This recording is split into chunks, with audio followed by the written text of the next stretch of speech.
2014 ముందు రాష్ట్రం విడిపోయినప్పుడు చాలా నష్టం జరిగింది. మనకి ఇష్టం ఉన్నా లేకపోయినా ఆ రోజు కాంగ్రెస్ ప్రభుత్వం మరి దారుణంగా కట్టుబట్టంతో మనల్ని ఆ రోజు పంపించేయడం జరిగింది.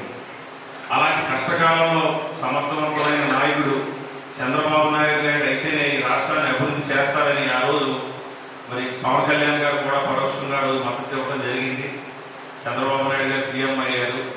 అదే ప్రకారం కేంద్రంలో ఆ రోజు కొంత సహకారం ఉన్నా లేకపోయినా కేంద్రం సహకరించిన శక్తి మేరకు చంద్రబాబు నాయుడు గారు ఒక సామర్థ్యంతో రాష్ట్రాన్ని ఆ రోజు మరి పోలవరం అవ్వచ్చు, రాజధాని అవ్వచ్చు అభివృద్ధి చేసుకున్నాం.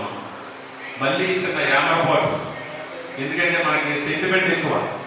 ఒక్క ఛాన్స్ అని మన మాయలో పడి జగన్మోహన్ రెడ్డికి అందరూ కూడా మోసపోయారు, నెగ్గించారు అందరూ ప్రజలు. ఏం జరిగింది? మళ్ళీ రాష్ట్రం విడిపోయిన దానికంటే ఎక్కువ అన్యాయం జరిగింది మనకు. మొత్తం ఈ రాష్ట్రం, ఆంధ్రప్రదేశ్ రాష్ట్ర బ్రాండ్ ఇమేజ్ కూడా పూర్తిగా దెబ్బతింది. ఒక పరిశ్రమలు రాలేదు, ఉన్న పరిశ్రమలు వెళ్ళిపోయినాయి.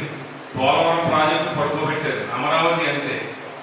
మరి ఉద్యోగ అవకాశాలు ఈరోజు ప్రతి కుటుంబం కూడా మరి మనకు ఒక స్థాయి ఉన్నా లేకపోయినా ప్రతి ఇంట్లోని ప్రతి పిల్లల్ని మనం చదివించుకుంటున్నాం. వారికి ఉద్యోగ అవకాశాలు లేవు, నిరుద్యోగం పెరిగిపోయింది, ప్రజలకి అప్పుల భారం ఎక్కువైపోయింది.